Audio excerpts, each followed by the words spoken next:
My name is Edgar Rochal Fouché.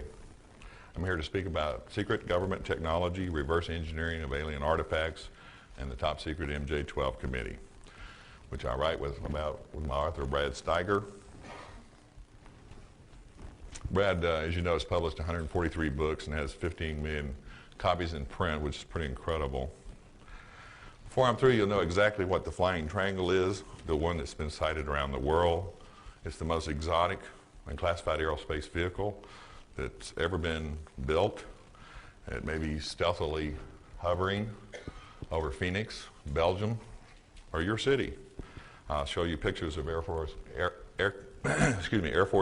aircraft I've worked, declassified Air Force aircraft, and classified aircraft that's never been seen before. I'll also explain how we come upon that technology. First, I'll share some of my family background. I was born to fifth generation French Americans, and many of my relatives for generations have been involved with the government in fields of intelligence, crypto, and classified development projects. This is true as far back as Joseph Fouché in the French Revolution, where he was the prime minister under Napoleon. He was the head of the French Secret National Police Force and a direct ancestor of mine. Joseph Fouché started the first organized intelligence organization in the world. The CIA, the Russian KGB, the English MI5, the Israeli Mossad, and many other intelligence agencies have used and expanded upon his methods of intelligence gathering, networking information, and political survival. Some French historians consider him a scoundrel because he survived Napoleon and the King of France. My career background spans 30 years, and since the government isn't about to support my claims, you'll see from the positions I've held, the programs I've worked, that I was in a position to gather the information I'm presenting. My first job was as a machinist making bombs for the U.S. Air Force at R.G. Letourneau. I would be involved with the Department of Defense in one way or other for the next 25 years. After being drafted into the Vietnam conflict, I initially went through a year of intelligence, communications, and cryptological schools. During the years 1967 through 1974, I was stationed or worked at many of the Tactical Air Command, Air Training Command, Pacific Air Forces Command bases. During the Vietnam conflict, I was assigned to special projects at Kadena Air Force Base, Okinawa, Udon Air Force Base, Thailand, Ben Hoa Air Force Base, Vietnam, and spent anywhere from a day to a month at many other Southeast Asian bases. With my training and experiences in intelligence equipment, special electronics, black programs, and cryptological areas, I received other government opportunities. I filled major command liaison positions, headquarters manager, DOD factory representative for TAC, SAC, ATC, and PACAF. Later in my career as a defense contractor and engineering manager, I dealt with classified black programs, developing state-of-the-art electronics, logistics, and technical data, and automatic test equipment. I was considered an Air Force expert with classified electronics countermeasures, test equipment, cryptological test equipment, and automatic test equipment. I worked with many of the leading aircraft manufacturers and Department of Defense contractors. I participated as a key member in flight operational test and evaluation, design, development, production, programs, state-of-the-art avionics, including electronics countermeasures, satellite communications, cryptological equipment, and support equipment. During my career, I was handpicked development cadre for many of the Air Force's newest fighter and bomber development programs. I was cadre for the F-111 Swing Wing bomber, the F-15 Eagle Air Superiority Fighter, the A-10 Warthog Close Air Support Fighter. Next slide. The F-16 Falcon Fighter. Next slide. And the B-1 Lancer Bomber. Next slide. Other research and development programs I've worked as far back as the 70s are still classified top secret. I received over 4,000 hours of technical training from the military and the government, about which of half was classified. This is a picture of the Boeing F-22 Raptor, air dominance fighter.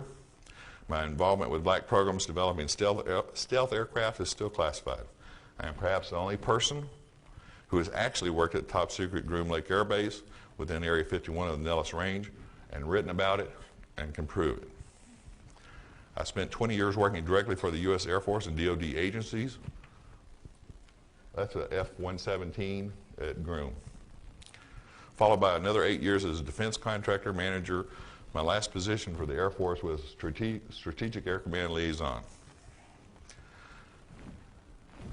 As a defense contractor manager, I performed as engineering program manager and site manager for DoD contractors involved in classified development, logistics support, and electronics engineering. I am now CEO of Fouchier Media Associates, which I run with my beautiful wife, Rebecca. I'm also the inventor of NeuroSync Mime, a behavior modification software using hypnotic entrainment and subliminal messages. I wrote Alien Rapture: The Chosen in 1994 and 95 after my last trip to California, New Mexico, and Nevada. I undertook this trip to do research for Alien Rapture, which included a meeting with 5 close friends who agreed to release confidential information to me and discuss their closely guarded personal experiences.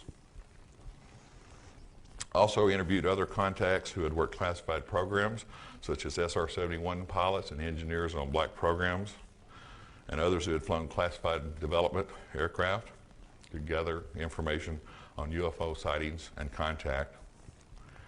At this point, I was blessed with teaming up with a great man and a great writer, Brad Steiger, who's a great friend also. I had decided to get out of the defense industry as I felt the fraud, waste, and abuse was rampant both on the government and contractor sides. I wanted to work for myself as a writer and develop my own ideas and products. So far, I've been a terrible boss. I've worked myself incredibly long hours with no benefits and a meager salary.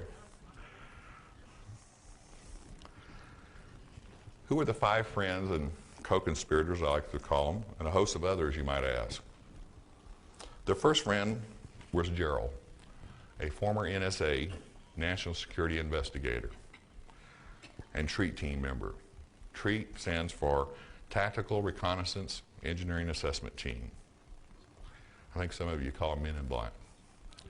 He worked for the Department of Energy and the National Security Agency. This was his cover, but ultimately the National Security Agency controlled all his movements and everything he did. His job required him to watch employees with top secret and Q clearances and other classified clearances at the Nevada test site, the Nellis Range, Los Alamos, Sandia, and many other bases.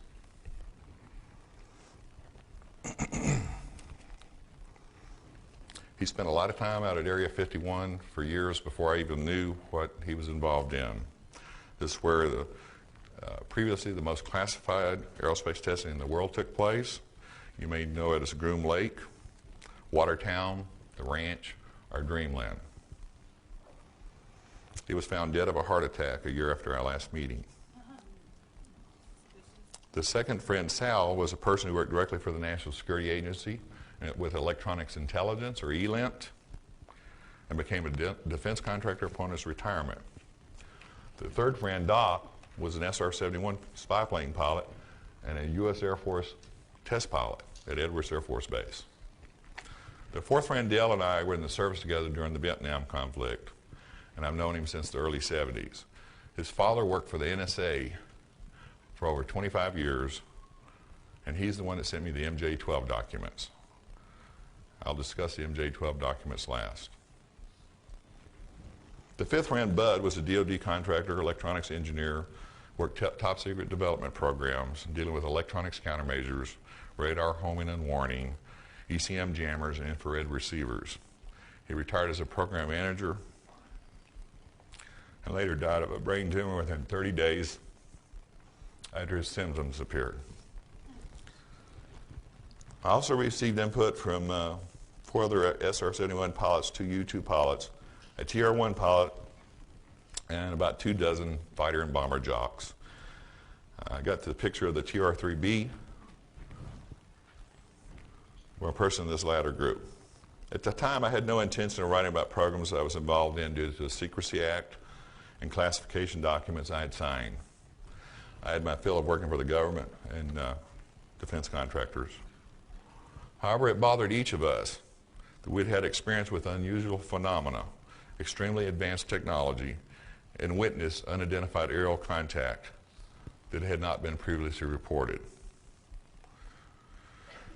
As we sat at a table in a dark corner of the Silver Dollar Saloon in Las Vegas, discussing our experiences and swapping knowledge, each of the group of 5 assured me that they trusted me enough to write about their secrets and protect them.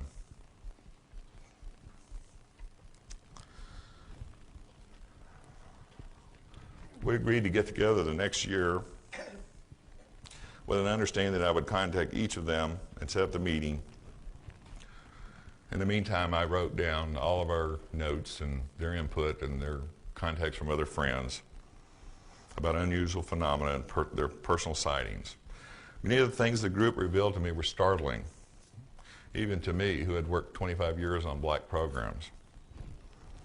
I used the information to piece together the story now titled Alien Rapture: The Chosen.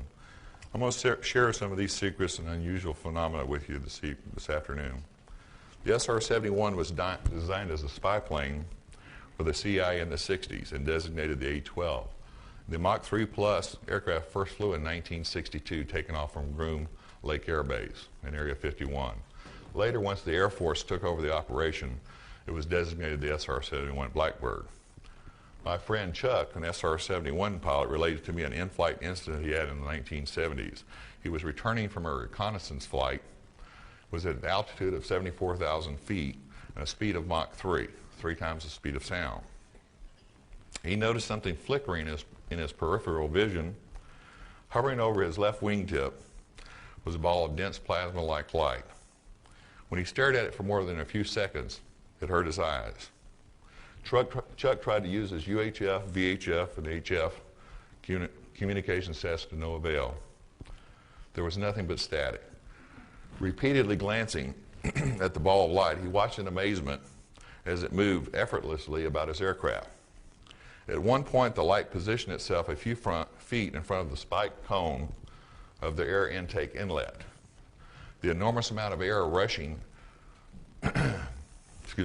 into the engines should have sucked in and shredded almost anything in its path, but the light orb was mysteriously unaffected. The light, he noted, acted in a curious manner, if something inanimate could act in a curious manner, or act in any manner at all.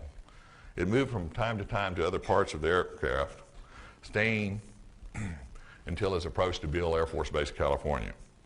It was inside of the air base when the plasma ball finally pulled away from the aircraft in a wide arc at ever-increasing speeds. Of course, after reading his incident report, his operations commander told him never to speak of this incident. When Chuck related the story to me, he was absolutely convinced this plasma ball was controlled by some form of intelligence. I have over 24 stories from pilots of similar incidents with UFOs and plasma balls.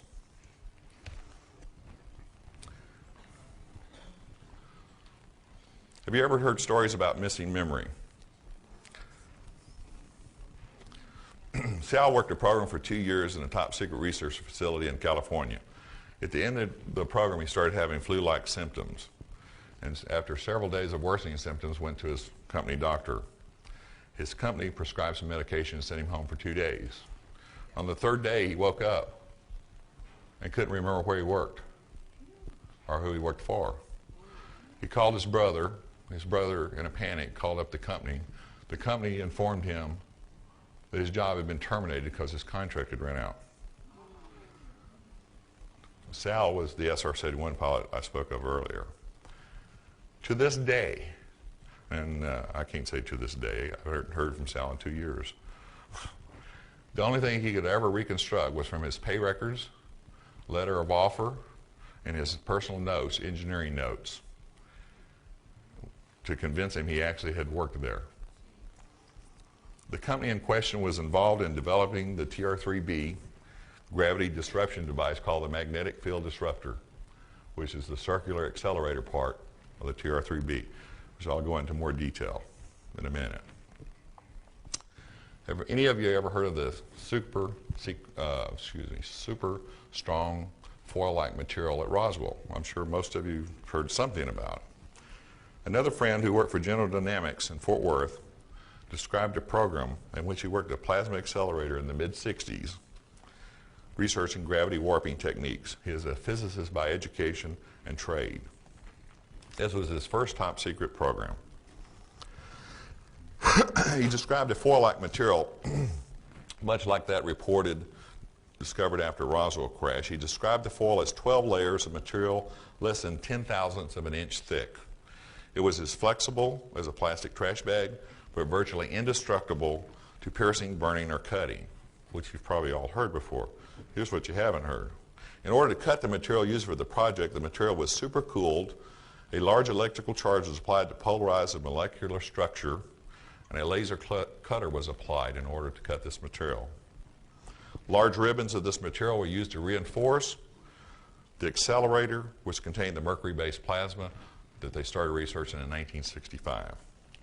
The plasma was cooled to superconductive temperatures, rotated at 45,000 revolutions per minute, and pressurized at 150,000 atmospheres.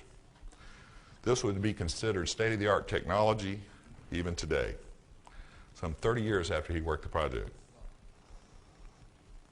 33, okay. Yeah. He related that the project achieved this objective. Instruments and test objects placed within the center of the accelerator showed a 50% loss in weight attributed to the reduction in the gravitational field. You'll hear a little bit more about this technology when I address the TR-3B and the magnetic field disruptor. From 1973 through 1976, I was home base at Edwards Air Force Base. It is near Lancaster, California, and even nearer the San Andreas Fault. Edwards has a long history of secret technology and experimental aircraft. It's a shame that's not clear. That's a B-2 stealth aircraft. It's a beautiful picture. The YB-49 was flown in 1948 at Edwards Air Force Base, which looks a lot like the B-2 stealth bomber. The XB-70 was first flown in 1964 and looks a lot like the new top secret SR-75 the Air Force says doesn't exist. Edwards is the home of the U.S. Air Force Test Pilot School and is responsible for flight operational test and evaluation of the Air Force's newest aircraft. It hosts a number of tenant organizations, including NASA and a Jet Propulsion Laboratory facility. I worked the F-111 Swing Wing Bomber, the F-15 Air Superiority Fighter, the F-16 Fighter, the A-10 Close Air Support Attack Aircraft, and the B-1 Stealth Bomber. I was involved with these and other classified development programs when they were just a gleam in some pilot trainees' eyes. One night, a longtime friend of mine and I were standing on top of the Fairchild A-10 hangar at Edwards Air Force Base. It was 2 a.m. and a perfectly clear night with millions of stars visible to the naked eye. This was a very common night at Edwards. I noticed a group of stars we were looking at seemed to be shifting in color. And at the time, I could name quite a few constellations. I'd just taken an astrology course, and I definitely knew what the Big Dipper was.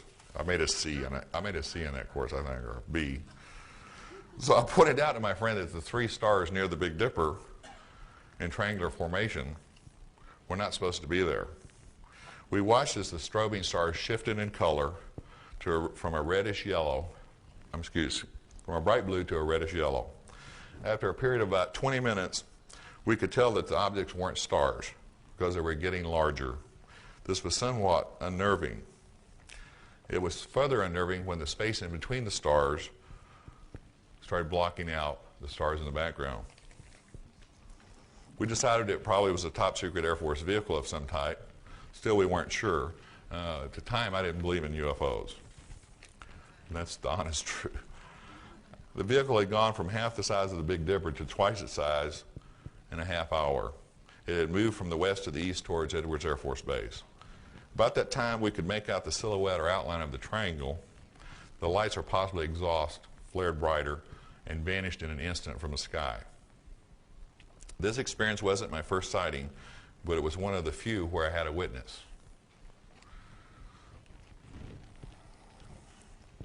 In the summer of 1976, I relocated to Nellis Air Force Base, north of Las Vegas. I spent 3.5 years there. I worked primarily with the F-15 electronics countermeasures and automatic test equipment.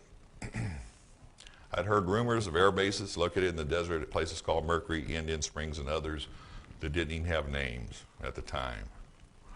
Before the fall of the Berlin Wall and the collapse of the USSR, no one talked about their classified work experiences, nor did we repeat rumors of top secret technology or aircraft. Most of us who had top secret clearances never even told our wives what programs we were working, or where we were going.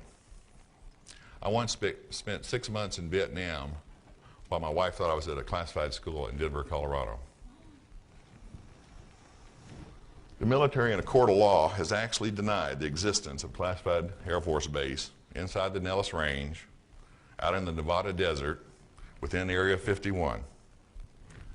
Don't you know the plaintiffs and the lawyer were surprised to hear this? But that's another story. I was one of the few personnel at Nellis who had top secret clearance with crypto access and was certified on specific NSA cryptological equipment. I was certified on the Mode 4 IFF system for aircraft also, which uses encrypted codes. It was due to a combination of coincidence and my technical experience and my certification that I was requested to be temporarily assigned to a place which had no name. I was told by my commander to report to an office on the base. He didn't know where I was going to be working or how long I was going to be gone. And he was pretty ticked off at me because at the time we were fielding the F-15 electronics countermeasures equipment, and it was critical. And I think to this day he remembers that. I left the first Monday morning at 4:30 a.m. before sunrise. We boarded a blue Air Force bus with the windows blackened out. There were 28 other people on the bus on the first trip, including 2 security policemen with M16s and a bus driver. There was only one thing said to us for the whole trip. When we got on the bus, they told us, do not speak. And when the bus closed the doors, he repeated, do not speak unless you're spoken to. Well, if you ever had an M16 pointed in your direction, you don't talk. So we just, and it was pretty bad because the windows were, you couldn't see anything. And eventually this fine silted dust started coming in the windows and you knew you were out in the desert. In the 1950s, the government started building the super secret Groom Lake facilities for the CIA's U-2 spy plane. It's located in the north central part of the Nellis Range and designated Area 51. Construction of facilities continues even to today, except mostly at Papoose and south of there. The SR-71, the TR-1, the F-117, can you back up one slide? Don't you know when it was really dark, a lot of people thought that was a UFO? Okay, next slide. And the B-2, that's not a B-2, that's an SR-75. We're tested at Groom. Now the top secret SR, back up just one for a second. Now the top secret SR-75, the SR-74, now next slide, and the TR-3B are operated there. Many of these aircraft have been misidentified as UFOs. When we reached Groom, the bus had pulled into an aircraft and they shut the doors. The security policemen dispatched the regular workers to their jobs. I was escorted to the electronics building with a sergeant who had an M16. I'm going to tell you something you've never heard before, and every person that comes after me that tells you they worked at Groom, I want you to ask them about this. Because no matter how much technology you work, or how many times you talk to people, you forget things. But you never forget discomfort. I was given a pair of heavy glasses to wear which can only be described as looking like welder's goggles. There is no peripheral vision. They have polarized lenses, and anything past 30 feet is blurred. It's like looking through your shower glazed glass. If an M1 tank barrel had been pointing at me at 50 feet away, I wouldn't have had a clue. That's exactly how they work. The whole time I was there, some 10 consecutive days first time, followed by numerous follow-up visits. The routine was the same. Leave Nellis Air Force Base before sunrise and return after dark. Only once did I get a glance at the whole base. They were getting ready to fly class in, and they flew me up in a helicopter, and I was supposed to wear the goggles the whole way, but I kind of peeked. I kind of shifted around, you know, like you do one of these things. So I actually got to look at it from the air. For those stationed at Groom or commuting there daily, the flight schedules are posted for classified flights. Everyone not cleared for that particular program or flight has to be indoors, and there are no windows where you can see out on the flight line or into other hangars. You have to be off the flight line and inside 30 minutes prior to any classified flight. As you know, a couple of thousand personnel are flown into Groom and Papoose and other facilities that they've now moved further south every day from McCarran Airport and Las Vegas and Edwards Air Force Base.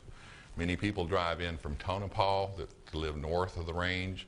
Other people commute through Mercury and Indian Springs from Las Vegas. While at Groom, I made contacts. Later met them again at Nellis Air Force Base or around Las Vegas over time and became friends with them and stayed friends for many, many years. On my third day of the job at Groom, I had to remove a module from a multi-bay piece of satellite communications equipment used to support special mission aircraft. I noticed while inside this bay checking out the wiring, I contained a steel unit about the size of a large briefcase. I noticed it had a National Security Agency ID plate on it. The nomenclature on the nameplate was Direct Orbital Communications Link, which I thought was strange as the unit was part of a digital communications link used solely to communicate with classified Air Force vehicles. I was unaware at the time of any military orbital missions not directly related to NASA. Remember that I'm talking about the late 70s. The space shuttle didn't fly until 1981. I disconnected the unit out of curiosity and removed the rear access cover. To my amazement, there were some half dozen large-scale integrated circuit chips with over 500 pins.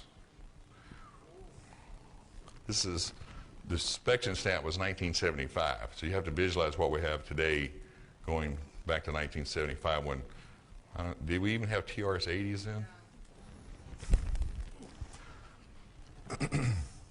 It was about the size of a Zippo lighter. I believe the most advanced processor speeds the NSA had at the time were equivalent to IBM 8088 running about 4 million cycles per second. There was for any of y'all familiar with technology, this processor ran at 1 billion cycles per second, which is about 4 million, a billion, 250 times greater. Yeah, I think that's about right. I haven't figured this out.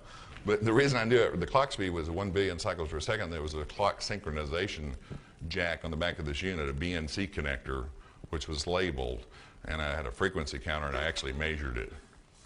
And I couldn't even working on black programs at the time, I couldn't imagine something that ran at 4 billion cycles per second when they didn't even have an Apple II Plus with 48K memory out there. And we had these clunker IBMs that were like 4 bays that only ran at 4 million cycles per second. Yet we had this one circuit card with modules on it. It's incredible if you know even the slightest bit about technology. In the Groom mess hall, I heard words like Lorentz forces, pulse detonation, cyclotron radiation, quantum flux transduction field generators, quasi-crystal energy lenses, and EPR quantum receivers. I'm not going to talk about quasi-crystals. I want to make a prediction. Quasi-crystals is the key to everything you wanted to ever know about how they got here. And that's all I'm going to say about it now. except one of the quasi-crystals is a hydrogen crystal. I wrote down everything I saw, heard, and touched in my log every night. But as you would expect, the food was great, but it had to be. There was no cable, no alcohol, and no women. So everybody got fat. Later back at the base, my routine went the same, and I also had a part-time job at the Silver Dollar Saloon and Casino that Bill Ladd owned up until a few years ago and may still. I ran their security for him. I had this NSA friend, Gerald, that I mentioned previously, you may have forgot. He's the one that watched the people with highly classified jobs at the Nellis Range, the Nevada test site, and other areas around the Southwest. He was in a supervisor position and was way up in the NSA. But he liked the field jobs. He didn't like staying up around Fort Meade or any of the other places those guys in three-piece suits hang out. But his primary job was watching the people at Groom and the Nevada test site, where at the time they were still doing underground atomic tests, exploding bombs. He happened to mention a vehicle that was boosted into orbit and returned to land in the Nevada desert. It was an unmanned reconnaissance vehicle that took off from a B-52 bomber and used booster rockets to place it in temporary Earth orbit, low Earth orbit, for the purpose of taking reconnaissance pictures. I really thought he was feeding me a lot of bull at the time. And he said, this vehicle is remotely piloted and communications are made via the docile system at Groom. I'm not usually too slow, but it didn't hit me until he repeated, direct orbital communications link, DOCL. Bingo, the light bulb went on. I had seen a piece of the docile equipment at Groom, the one with the large chips in it. These are old pictures of the virtual reality lab at Brooks Air Force Base, where they developed the software to fly these classified, and by the way, they call them IPVs, independently piloted vehicles, not UAVs or RPVs on the black programs.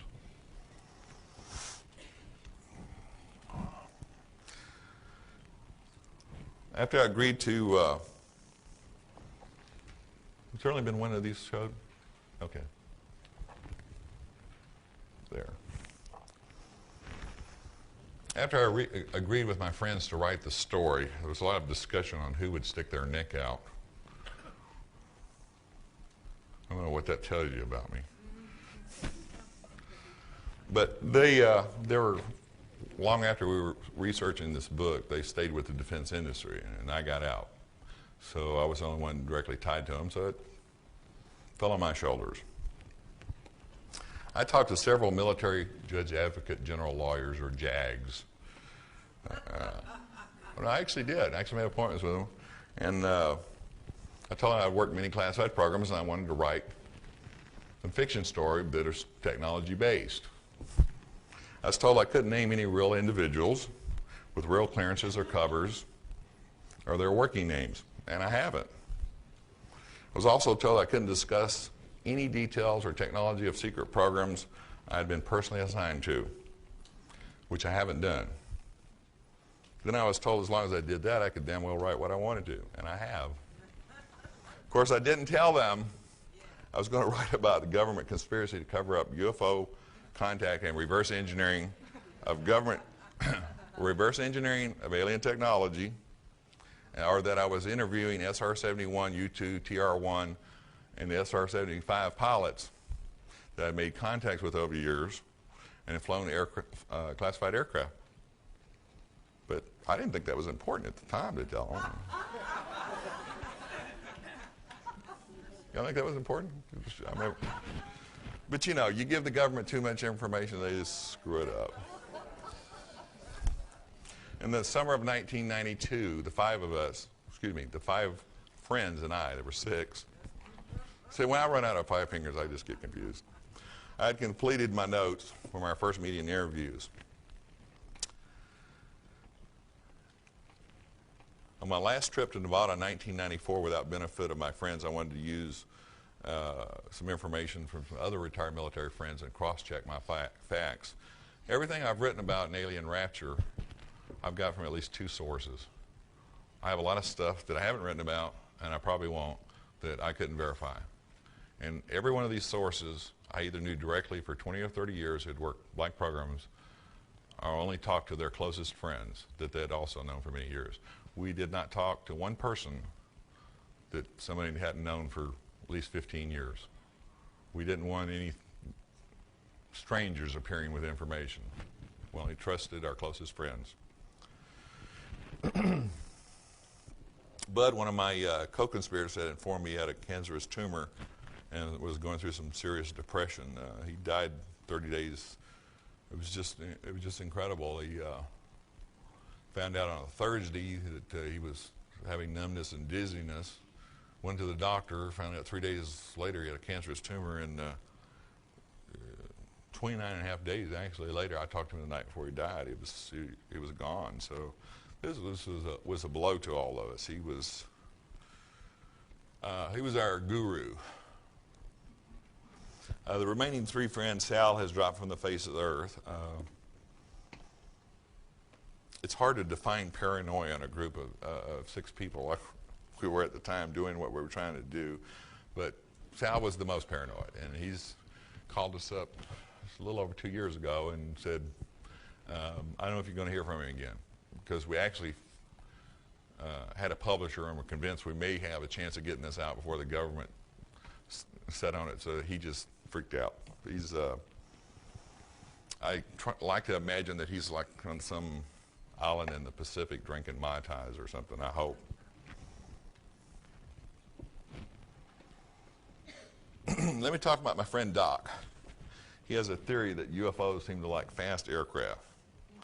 This SR-71 pilot, Doc, was stationed at Kadena Air Force Base, Okinawa, where the SR-71s were stationed on the SAC side of the base back in 1973. In fact, I think they still are. I was there last time in '81. While flying back across the South China Sea from a reconnaissance mission, he encountered a shadow over his cockpit. Doc said his avionics systems went totally haywire and he felt the aircraft nose down slightly, which can be dangerous at 2,000 miles an hour or 35 miles per minute. When he looked up, he was so startled that he almost panicked immediately. Made evasive maneuvers to his right and down, which is one of the maneuvers they make if there's a missile detected. Doc said the object was so big that it totally blanked out the sun. His estimate was it was 250 feet to 300 feet across. It was oval in shape, but he wasn't sure of the exact shape because there was a shimmering halo of energy surrounding the vehicle. About 3 minutes later, and some thousands of feet lower, the vehicle reappeared on his left wingtip. He tried his UHF, and all he could pick up was a deep electrical hum. He abandoned his attempts, made evasive maneuvers, and for the next 10 minutes, this thing moved about his aircraft effortlessly and stayed right on top of him. Doc said and I'm going to quote him exactly, Doc said he got this sound in his head, and his words were, like a swarm of bees in my brain, which is, it's an interesting, must be an interesting sound. The aircraft would move from the left to the right wingtip of his aircraft, and it would take about 2 minutes to move back and forth. When Doc returned from his mission, it was the same routine as the earlier incident I told you about. His commander drug him down to his office the minute he opened his mouth about the incidents and gave him a direct order not to talk about it or they'd throw the book at him, and the book is the UCMJ. One of the interesting things that Doc related to me being an SR-71 pilot and a U.S. Air Force test pilot, which is the elite in the Air Force are the test pilots. He said he didn't know one test pilot or SR-71 pilot or astronaut, and he can name most of them and give you their birthdates and their wives' names and tell you where they lived. He said he didn't know one that hadn't had some type of contact. But he also said he didn't know one that would ever come forward and be honest about their experiences for fear of retaliation from the government. You have to realize these people's pensions, which includes their livelihood, their medical coverage, their commissary and BX privileges, you know, the government controls all that, as do they mine, by the way.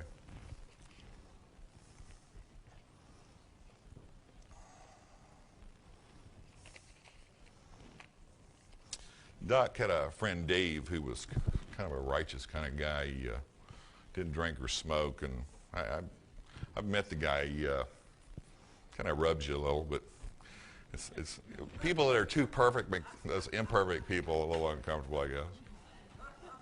But Dave was drinking sake and over in Okinawa with Doc, which is kind of surprising since Doc had never seen him drink before.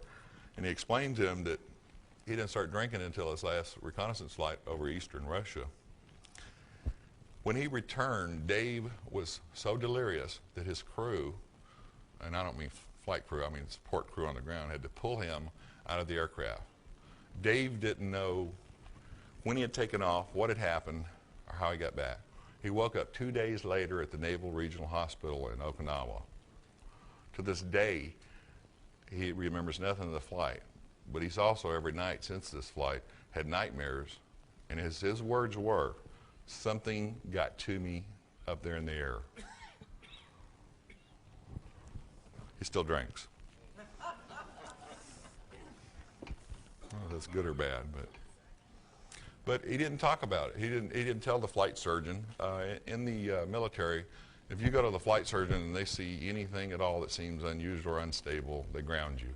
And pilots will give up their families, body parts, and all their money to keep flying. If you've ever met them, especially test pilots and people that work black programs, that's what they live for. So he didn't talk to the flight surgeon. He self-medicated. And that's why there's so much alcoholism amongst cops and military, is because they don't want to help people. They just want them to follow the rules. Anyway, Dave, I actually looked up Dave. Gerald convinced him. What you have to understand is these people I talked to wouldn't talk to me over the phone. And of course, not a lot of people were emailing back when we started this in the early 90s. I actually had to talk around subjects over the phone and say, well, I'm going to be in your area, and Gerald vouches for me, or Doc vouches for me, or you know Sal, and they'd say, yes, I had a long conversation with Gerald or Sal or Doc, and I'll talk to you if you're out here. And usually it was in a bar or on a long walk where there was nobody within 20 feet. And that's why these people won't talk to reporters, because they know eventually somebody's going to find out who they are. But I spent 25 years in establishing my credibility. I've had 2-star generals give me a direct order when I was just a sergeant, that if I didn't tell them what, for example, Westinghouse engineer disclosed information to me about how they were messing up a program, that I'd be court-martialed, and I refused to do it. So these people knew if I gave them my word, no one would ever know who they really were. And that's why there's a unique take on this. You're getting a story that's built from people who have lived this technology and under this cloak of secrecy. I lived it for 25 years. And then I realized we were the government. Next slide. One day while at Nellis, we were informed there was an F-15 that had crashed out on the Nellis Range, which is near Area 51. This was in 1977. A lieutenant colonel, who was a commander and a pilot, and Doc Walters, the hospital commander at Nellis, actually flew into the side of a mountain while doing a routine functional check flight. I've written about this story in detail in Alien Rapture. A sergeant who worked for me recovered the heads-up F-15 heads-up display film canister because he was assigned to the accident investigation team. He told me a guy in a dark jumpsuit from Washington, D.C. had immediately pounced on him and the camera when they recovered it out in the desert, which was very unusual because everything else that was picked up was standard procedures, was logged, marked, photographed, and taken back to an assigned hangar for analysis. At the time, I'm not sure, I'm trying to remember, I think it was Fairchild, was prototyping CCD cameras, which is, of course everybody has them now, but for the F-15. This F-15 had a prototype video camera on it. It also had a flight data recorder.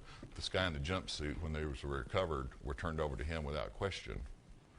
So I don't know who he worked for, but I don't think he worked for the Air Force.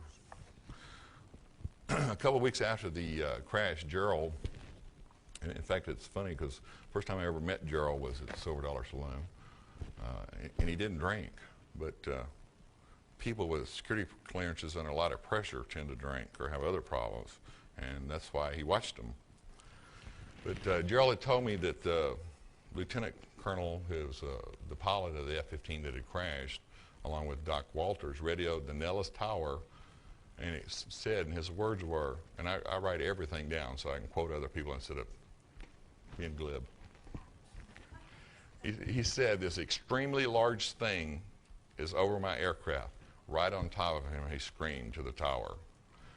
And he informed them that he was experiencing total loss of flight systems. His communications went immediately dead.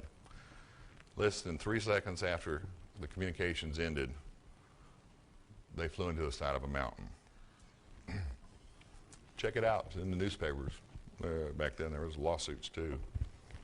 Gerald, who was probably the most connected person, I've known a lot of connected people. Before I got out of the defense industry, I could call up half of the CEOs or most of the VPs in any major defense contractor. But Gerald, I was in awe of him. He was so connected. Said that the video from the prototype CCD video camera showed that some type of oval vehicle of tremendous size was so close to the F-15 that it blocked out almost all light. He said that it was so close that the camera couldn't focus, and back then they were just experimenting with CCD cameras that had automatic aperture and focus and everything, but this had it, and it couldn't focus. So, we're talking about 10 feet. If you can imagine that, at doing 500 miles an hour. A little too close for comfort, obviously. Anyway, unfortunately, when the F-15 crashed into this mountainside, they tried to eject right before impact. The UFO was still on top of them, and their bodies were torn to shreds. Officially, as always is the case, pilot error. Pilot error. Of course, these guys were experts, but it didn't matter. Pilot error caused a perfectly functioning aircraft in clear airspace with maximum visibility to crash. These are just some of the type of stories that I was given and have used in Alien Rapture. Next slide, please. Nevada calls itself the Silver State, the Battleborn State, and the Sagebrush State. A more appropriate motto would be the Conspiracy State. I wonder if this room is bugged by the casino. Of 111,000 square miles of land in Nevada, over 80% is controlled by the federal government, the highest percentage of any state in the union.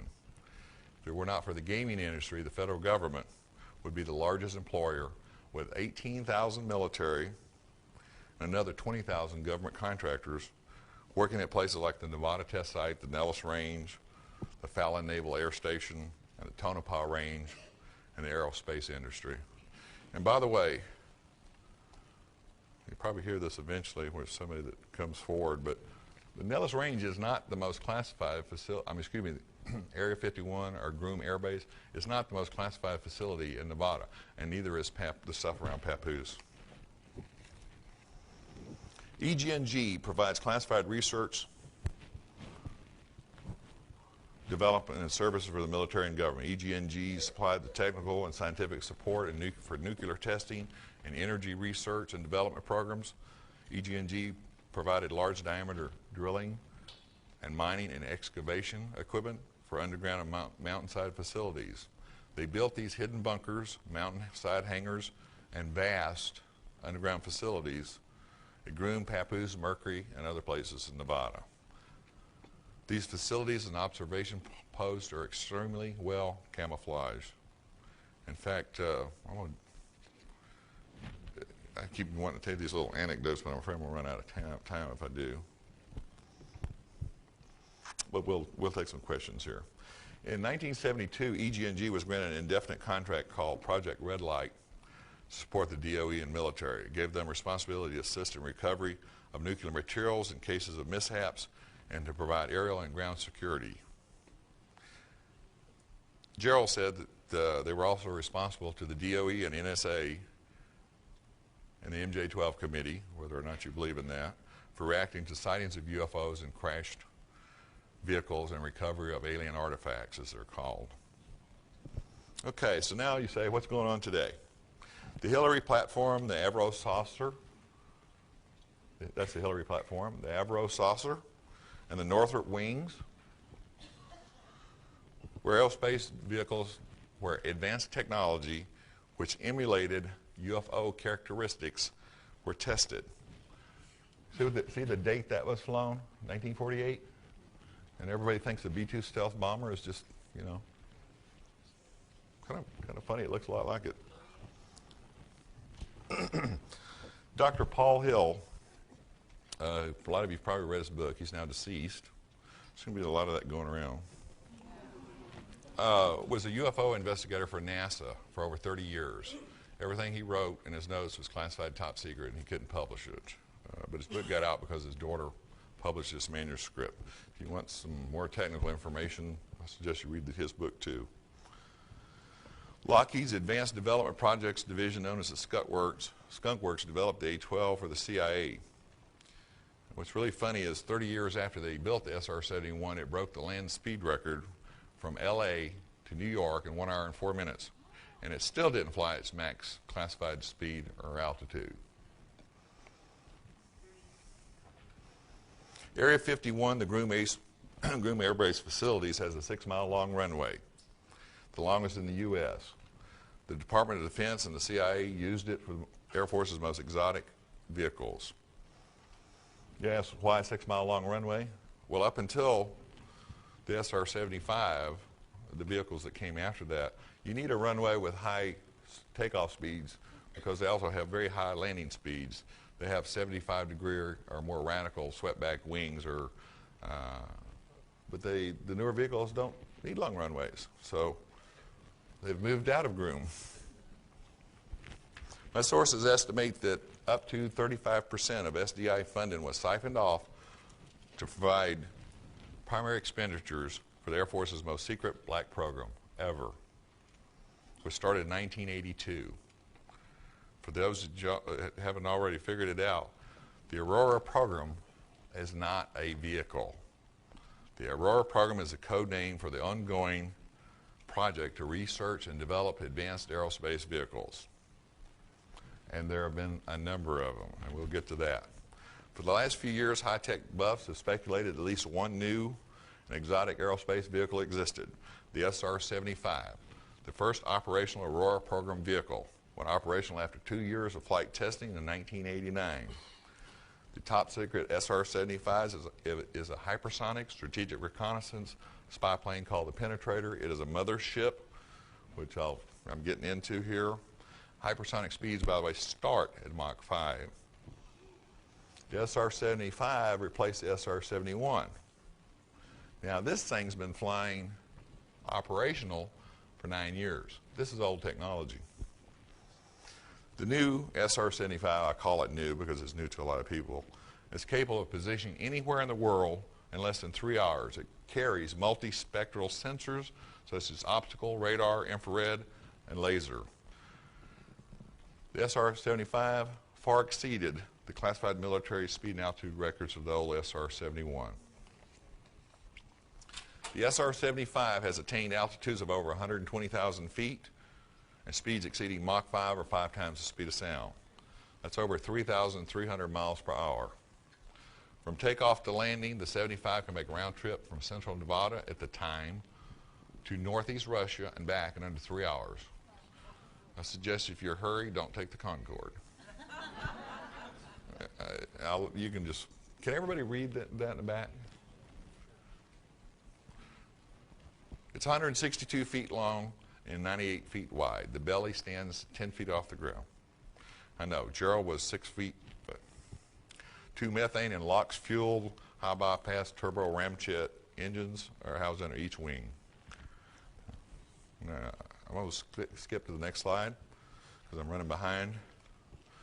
See, you have to buy the book to read what I skipped.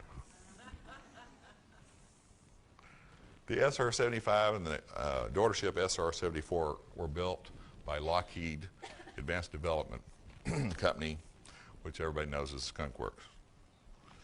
And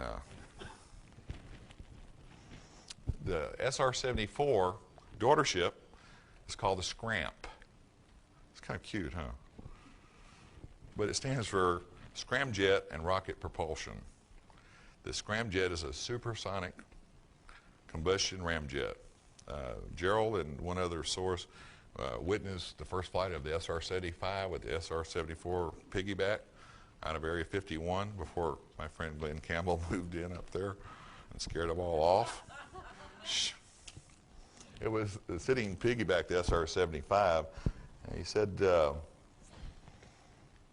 I guess it was back as early as 1975 that he knew that they were developing the SR-75, which is pretty incredible. I guess it took them 12 or 13 years to get this thing flying right. So it must be some pretty good technology. The SR-74 can't take off from the ground. It has to be on top of the SR-75 above 100,000 feet altitude. Then it can attain orbital altitudes. The Scramp launches ferret satellites for the National Security Agency that weigh 2,000 pounds or less and measure 6 feet by 5 feet. But as you can imagine, the old satellites that were big as a van, you can pretty much now make one about the size of a briefcase. So you don't need booster rockets. The NASA space shuttle, I'm here to tell you, is really an antique by comparison. The joke is on us. If you think these rumors are far-fetched, look at the YB-49 and the XB-70, flown in 1948 and 1964, respectively. Now look at the SR-75, which has been spotted numerous times. You say the government can't keep a secret? Boy, you're wrong. There's new rumors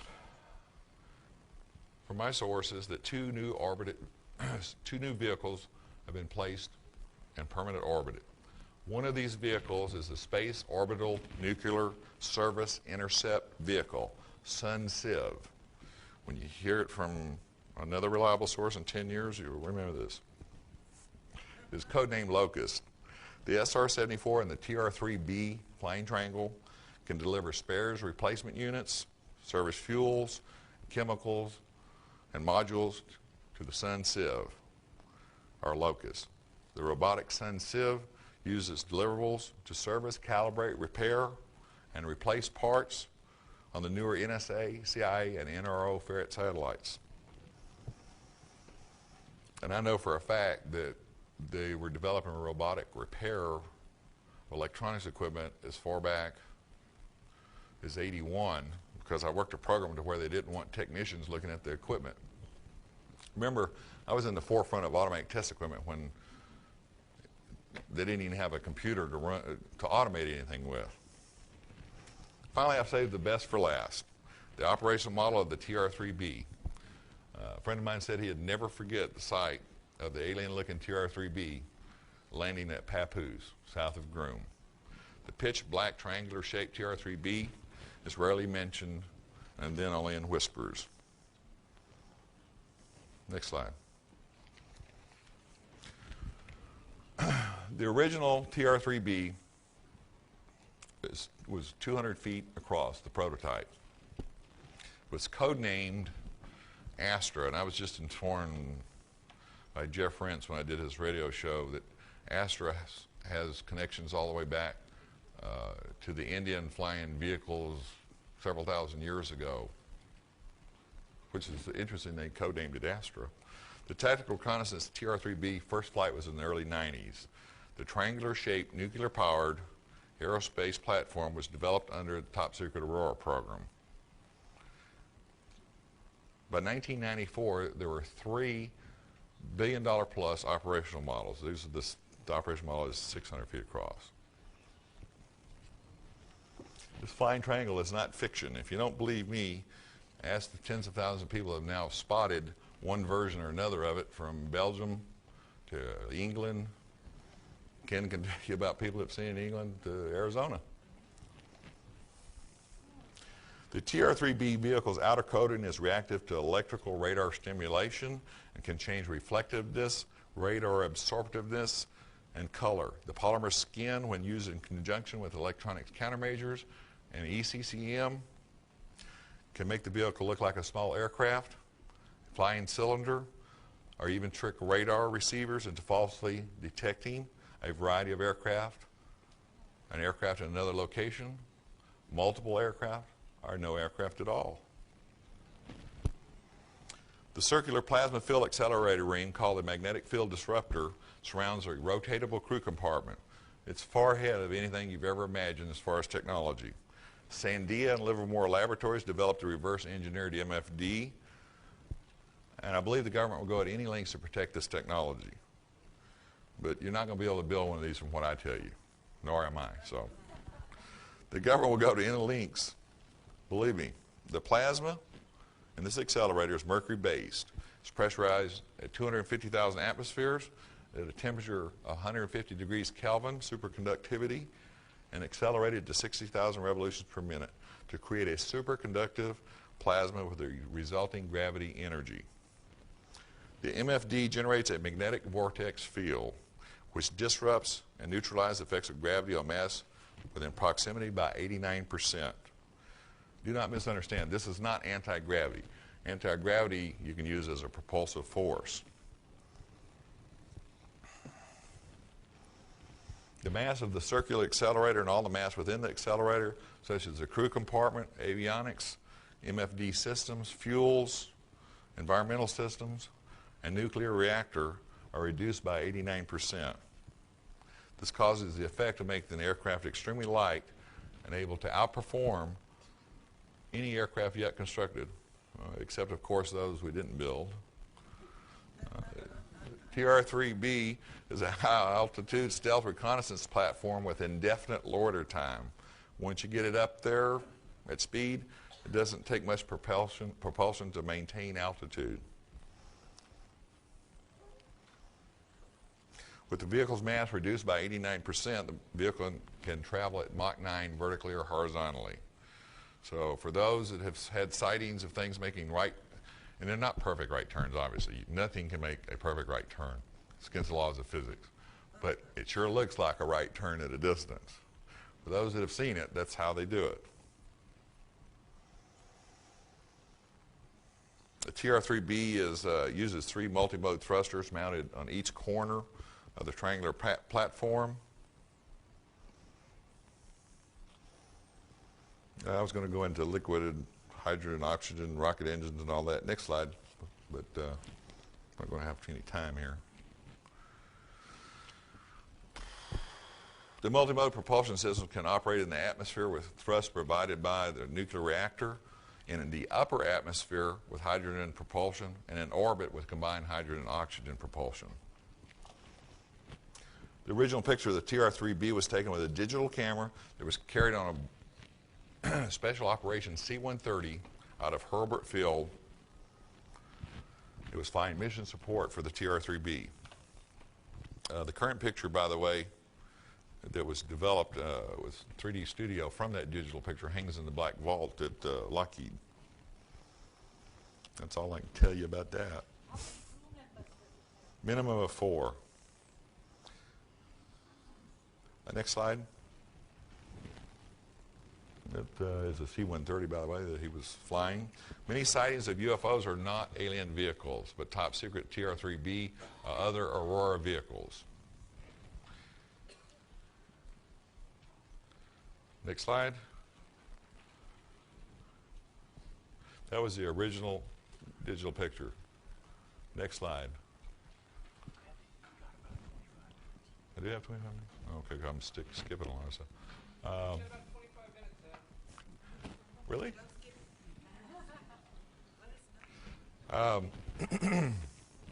There's a lot of confusion, like the Aurora program being an aircraft. There's also a lot of confusion. I had this discussion with a pilot that was telling me that a TR-3B had to look like a TR-3A. That used to be the case, by the way. The TR-3B was modified. The TR-3 was a concept vehicle. Was modified to the TR-3A, which looks like a flat jelly bean, batwing shaped vehicle. I believe Bill Sweetman in the Aurora book pictured it. But the TR-3B has nothing in common with the TR-3A. That doesn't look anything like what Bill Sweetman pictured. And then there's a Tier 2, 3, and 4. There's also a TR-3C. And then there's Tier 3 minuses and Tier 3 pluses. And every one of these are distinctly different vehicles. And the government has done this. It's their shell game with nomenclature. So if you see a TR-3A and you see a TR-3B and you start comparing, you didn't see the same thing. And if you have heard from somebody a nomenclature and you're comparing, yeah, that sounds like the TR, you mean your TR, then it doesn't match up. Sneaky, aren't they? Before Gerald died, we had a long conversation. He was sure he had documentation that could prove the existence of reverse engineering of alien technology. We talked about a lot of things, but I don't know. I've published just almost everything that was given to me or passed on to me. I don't know what else he knew. He was obsessed with quasi-crystals, and I'm not going to get into that because I'm not a physicist and I don't understand that. I also believe that Colonel Corso, do you like that picture? Whoever can really figure out what it really is, I'll buy you a Coke. You ever seen a convertible aircraft? Leave it there for a second. Can everybody see that?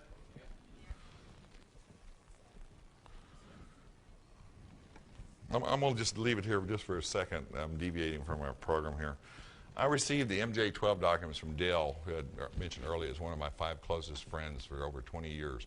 In fact, Dale and I knew each other from our first trip to Vietnam in '69. His father now has been, before he retired, put in 30 years, almost 30 years with the NSA and transferred over as a military officer. When I sent Dale a copy of the manuscript before I even got, shortly before Brad Steiger got involved with the project, he read, as did all my friends that were still around that gave me input, read a draft to make sure that I hadn't misquoted them or I hadn't given out any information they were uncomfortable with or they felt they could be identified with. So Dale was reading the manuscript, and his dad and him were very close. Said, I'm going to give you some documents. And he says, they're blackened out. And he says, but I want you to retype them, and where there's blacked out, just leave spaces. Dale's father is the one that passed on the MJ-12 documents to me. Okay, next slide. And we're going to get into this here. That's just a cool picture. I just thought I'd throw that in. That's supposed to be a wormhole in the TR-3B, and I tried to visualize what they were doing with these quasi-crystals, and that's my visualization. Okay, next. With the remaining time I have, I'm going to discuss the MJ-12 documents I received. There's already been a lot of controversy over this, and I'm just barely going to be able to scratch probably 2% of what's in the book. And I'm going to let y'all, any of the interested, read this while I take questions and answers. But I'll tell you this, a couple things when we get through them. These documents I received, and by the way, I've copyrighted every government document I've got my hands on or information, because I want the government to come forward and say, we have the copyright to that. Yeah. So, I hope they do. Okay, now, can y'all read that? Well, it's going to shorten my question and answer, but I'm going to read a couple things to you. The presidential order signed in 1987. Previous slide, back up just one real quick. The most fascinating things to me was, one, it's an unnumbered order, which, by the way, is not uncommon. This is not the only unnumbered presidential order there's ever been. You can find that out through research. And secondly, it's authorized by proxy. That's scary. It's like giving your ex your checkbook with all and a signature stamp. You know, it's like. Okay, next slide. By virtue of the authority vested in me as the chairman of the Mars-Jupiter 12 Committee and Ultra-Secret Committee established by President Truman with full consent and permanent voting members of the Mars-Jupiter 12 Committee, this presidential order by proxy is established as follows. Now, I'm not going to get in debate with anybody about what Majestic 12 stands for. This Mars-Jupiter was on the document, and I know that a lot of people think it stands for a lot of other things. And I've been hearing, I'm not a UFO person. I was a technology person.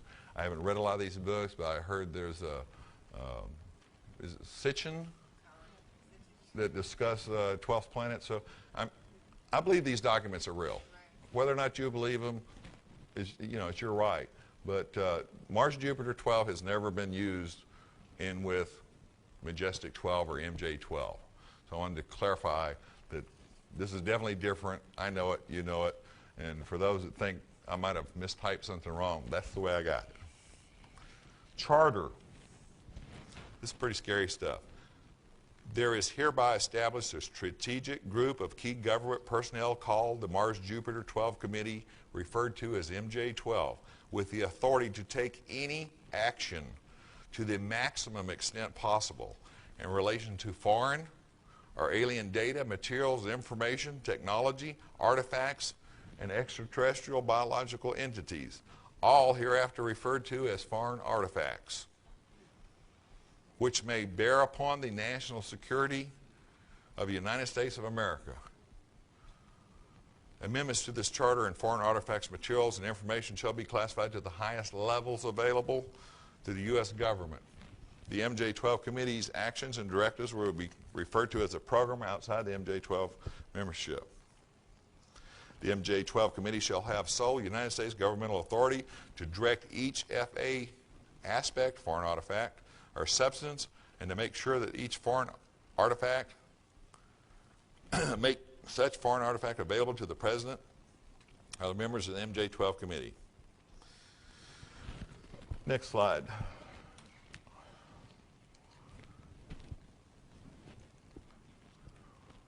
The several departments and agencies of the government and Department of Defense as identified by the MJ-12 Committee shall be notified by Department Directive to consider any foreign artifact is highly classified and alert DoD Foreign Technology Division immediately upon occasion of any incidents, happenstance, or encounter with foreign artifact. We now know what a foreign artifact is. We've seen a few of them. Next slide. Next slide.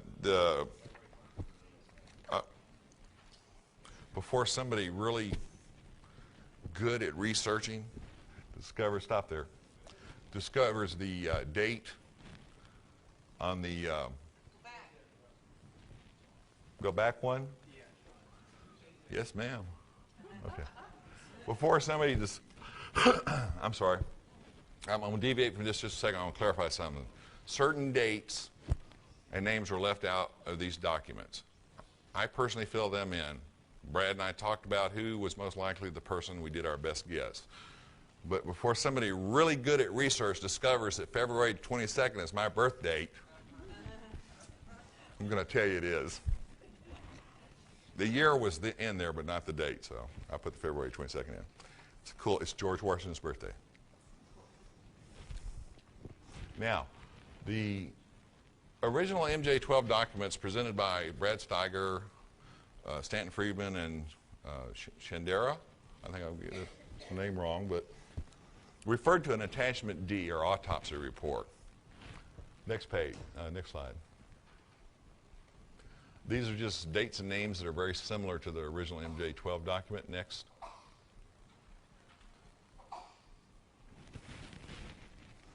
The purpose of this preliminary postmortem examination is to determine the cause and manner of death, the origin of the entities, and the type of biological life form.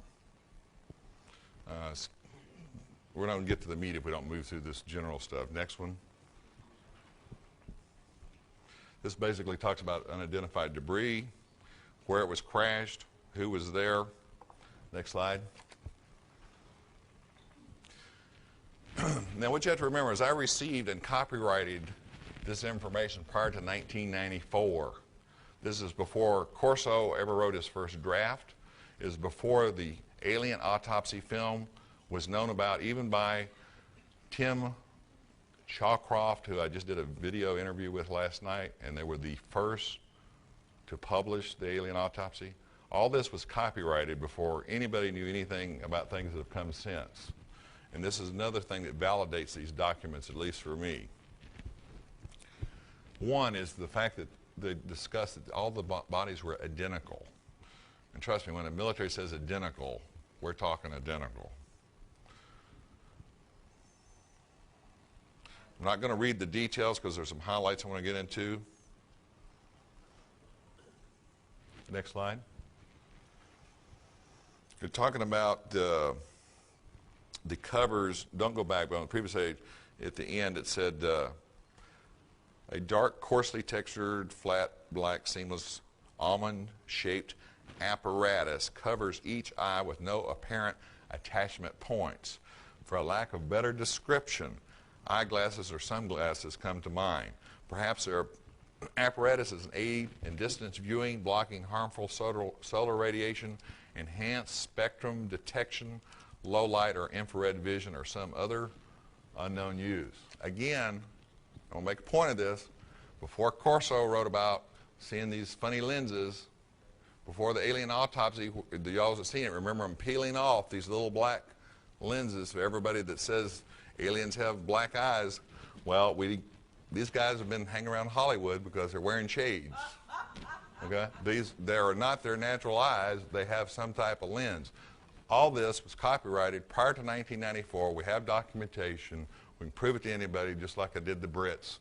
When they asked me if I could prove I did all the jobs, I said, I brought 200 documents. And it's all going to be on their film, by the way. So that, to me, it's just extremely fascinating to know that, you know, I got a whole document. I didn't even know what MJ-12 was, by the way, when I got these documents. Color me stupid. I just didn't know. The other point, other than eyes, this has never been discussed. It's a shame we can't talk to the government people that did the alien autopsy so they could spread a little disinformation. It says tiny lines run horizontally from head to foot, much like record grooves, but smaller, and are only discernible through a magnifying glass or microscope. To me, the only reason you'd have something like that is if this thing was a manufactured being, which would also explain why they're identical, and for energy absorption of wide spectrum. And the other thing that, since we can prove this was copyrighted long before this other stuff, it says at the bottom, one large geo organ is present. How many of y'all remember on the cadaver of the alien, on the alien autopsy, and they opened it up and there was one kind of round organ in the middle that just looked like, you know, one of those stupid donut tires they put in your trunk that never work? So, I mean, here again you have my belief from my sources and documents that we copyrighted that the alien autopsy was done under the direction of the government. And it was done as close as possible to the real thing. Because the best lie is always the lie that's closest to the truth. What would convince you more? I mean, if they'd had a triangular shaped being with 12 legs, and it's supposedly the real autopsy, or one that was identical to the real autopsy, except it had an extra finger. To me, the one with the extra finger would confuse people far more than a better looking film of something really bizarre. By the way, psychological operations is an industry in the military. And there are thousands of people that work in it, and they're good at it. So I'm going to take questions, and you can put up the next slide for them to look at, because they don't want to look at me anymore. How much time do I have, or am I out?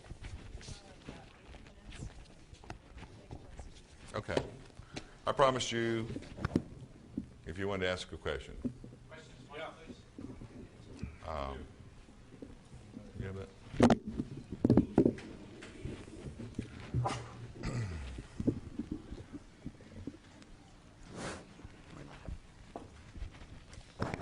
Okay, two questions I have. Number one, you are going to discuss reverse engineering on alien materials. Are you going to get into that? Okay, I have 8 minutes, but I'll tell you what I know. Gerald said that the guy that worked for him as a national security investigator was at Groom when they tested the accelerator of the TR-3B the first time. And it's probably one of the more fascinating stories I've ever heard in my life. They said they strapped down this 200-foot accelerator. He was explaining it. He says, imagine a really fat hula hoop with big weights around it where the superconductive magnets. They bolted this thing down with bolts that were 2 feet across into concrete.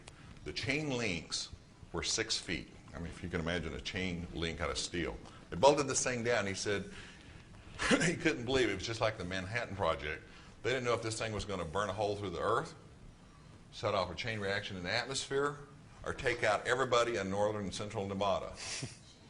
They turned this thing on, and they've got, I mean, dozens of cameras, people hidden around places where they could watch the cameras, and they held their breath, and nothing happened. Nothing. $20 billion to develop this accelerator from 1965. And I know a guy that worked at General Dynamics when and they might have been doing it before that, but I can track it back as far as 1965. You know, that much time, that much money, and did nothing. However, they figured out after a while, I guess somebody must have walked up to it like, you know, a car that won't start and kicks the tire. They figured out the thing was 89% of the mass and weight was reduced. So what do you do when you have a flying saucer that you tried to build? It's kind of like the Indians if we drove up a Model T back in the American Indians and say, hey, you can build all these you want. And they'd go, thanks a lot. But we built this accelerator trying to emulate saucer-like technology. And we only achieved part of its effect. So what do you do when you have a circle that's real light and you can put a lot of stuff in it without adding weight to it? How do you propel it? There's only one way. You hang a triangle on it and you put 3 engines, conventional multi-mode rocket engines. Of course, they're very advanced. And you fly this circle around with the crew and reconnaissance and cameras and everything else in it. That's just one of the things that I hope to explain to you good people is there is a flying triangle, but it's ours. The flying triangles are not theirs. Aliens don't transverse the universe or come from another dimension and take the time to redesign their technology that they've had for eons. We have redesigned their technology and we can't get it to work right, so we put a triangle on it. It's just very simple. On the Aurora, which you have now explained as a project, not a thing, one of the vehicles is reputed to be a diamond-shaped object that comes in over the West Coast at in excess of 4,000 miles an hour. Do you know anything about that particular vehicle? I've heard rumors, but I don't have anybody I trust that's told me anything about it that I could discuss it. But you have to understand that as far back as late Vietnam War, we could make a radar signature on any radar in the world, see anything they wanted, with electronic countermeasures and ECCM, which is countermeasures. We now have stealth coatings that can put any type of camouflage for visual observation. Generators, by the way, and I don't have time to get into this, but at Papoose, where they store one of the TR-3Bs and they maintain these as their depot, it's built into the side of a mountain, cut out of stone. They have a holographic generator that generates the side of the mountain, and when you're 10 feet from the side of this mountain and looking into the hangar, you can only see a mountain. And that's why when the Russian satellites fly over to verify the SALT treaty, when their infrared and other spectral scanners shoot down at Groom, they only see stone, because that's all that's there. I'm sorry. Okay, a couple of questions that should have short answers. First one is, what do you think of Bob Lazar's story, and what the other previous gentleman just said? You're basically saying all we have from the reverse engineering is a flying triangle, so you're basically saying we do not have saucers. If we do, then they're extraterrestrial, which ties in with the Bob Lazar story. The other part is, last year Popular Science did an article that some of the black projects from Area 51 have been relocated to north central Utah. The reason being given is that the 1950s nuclear tests in the Area 51 have been kind of. Me on the first question. Oh. Let's stop there for a second. Oh, okay. First of all, everybody asks me about Bob Lazar, and I don't have anything negative to say about anybody I've never met, and I wouldn't say anything in public. But my only explanation is. He might have seen the accelerator, which is a saucer. Okay. The second thing is, I showed the Brits last night, and I'm not going to make a habit of doing this, so they've got it on film. Almost 200 documents showing that I had crypto, special access, special programs to verify my credibility. Nobody has ever mentioned the goggles. If I forget everything I've ever known about black programs, I'll never forget feeling nauseous from wearing those damn things. So how do you forget something that causes you discomfort every time you leave a building? Okay. As far as Utah, absolutely. Yeah. There's nothing top secret at Groom anymore. The only thing that's left there is the stuff they've moved south that only needs short runway or no runway. So that story is basically bogus, that they did not move anything to north central Utah. I don't know where they moved them to. I've disassociated myself from all the government 3 years ago to protect everybody I ever knew. My information is 3 years old. Don't know anything new. Don't want to know anything new. Okay. If Nellis isn't the most secret facility in Nevada, which is? If you'd been listening, and I know I refer to my notes a lot, but this was done in a hurry. I had a lot of pressing things. The Defense Advanced Research Center. It's the coolest acronym in the world. Mm-hmm. DART. Mm-hmm. There's 10 stories underground, and I'm talking about massive amount of square feet, south of Papoose. It was all built by EG&G. Okay. That's the most classified place in Nevada, and I keep getting all these. Okay. One more. If the triangle is so super secret, why did they fly it over Europe for everyone to see? Okay, imagine as we will, and I'm stopping, and she's giving me that look. The War of the Worlds broadcast, the Brookings and Rands studies that we couldn't handle it. They're testing the waters, I suspect. I don't know. I don't have any information on that. I thank you so much for your kindness in having me.